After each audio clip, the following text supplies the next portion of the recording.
நாம் மண்பானையில் நீர் அருந்துதல் மிகவும் அவசியம். பண்டைய கால வீடுகளில் மண்பானையில் குடிநீர் இருக்கும். மண்பானையில் சமையல் நடக்கும். காலப்போக்கில் இவை கிராமப்புறங்களில் கூட காணாமல் போய்விட்டது. அதை மெருகூட்டுவதே தியாகராஜன் எனும் மண்பானை செய்யும் குறுந்தொழிலாளியின் எழுச்சி மிகுந்த முயற்சியாகும். வணக்கம், என் பேர் தியாகராஜன். நான் வெள்ளூர்லேருந்து கிளேபாட்டுன்னு சொல்லிட்டு நம்ம மண்பாண்ட பொருள்களை செய்கிற ஒரு விற்பனையாளரும் உற்பத்தியாளராகவும் இருக்கேன். இப்போ பார்த்திங்கன்னா நம்ம வெள்ளூர் மாவட்டத்தில் தேவைகள் நிறைய இருக்குது. நம்ம களிமண்ணான பொருட்களெல்லாம் நிறைய பண்ணிகிட்டு இருக்கோம். இப்போ வீட்டு உபயோக பொருட்கள் நிறைய பேர் விரும்பி வாங்குகிறாங்க. நம்ம சலவன்பேட்டை சோளமேடுன்ற நம்ம இடத்துல நம்ம உற்பத்தி பண்ணிகிட்டு இருக்கோம்.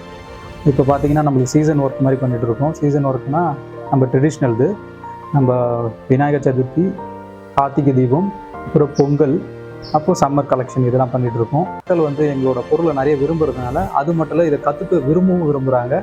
அதனால் குழந்தைங்களும் பெரியவங்களுக்கு அடல்ட்ஸு அந்த மாதிரி அதை எல்லாருக்கும் கற்றுக் கொடுக்குற ஒரு ஸ்டூடியோவும் ஸ்டார்ட் பண்ணியிருக்கோம்.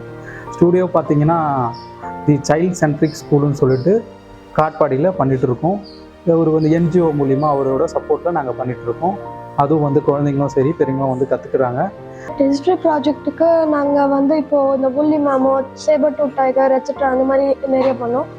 நெக்ஸ்ட்டு மாஸ்டர் எங்களுக்கு எலிஃபேண்ட்ஸ், இந்த கொஞ்சம் ஏபிஜே அப்துல் கலாம், விநாயகர்லாம் கொஞ்சம் எப்படி பண்ணணும்னு சொல்லி கொடுத்தாரு. பார்த்திங்கன்னா எங்களோட உற்பத்தி ப்ளஸ் நேரடி விற்பனை குறைஞ்ச விலையில் கொடுக்குறோம்.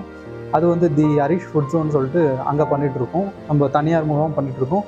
கவர்மெண்ட் மூலிமா கற்பகம் கூட்டுறவுன்னு சொல்லிட்டு கவர்மெண்ட்லேயும் கொடுத்துட்ருக்கோம். அங்கேயும் சேல்ஸ் பண்ணிகிட்ருக்கோம்.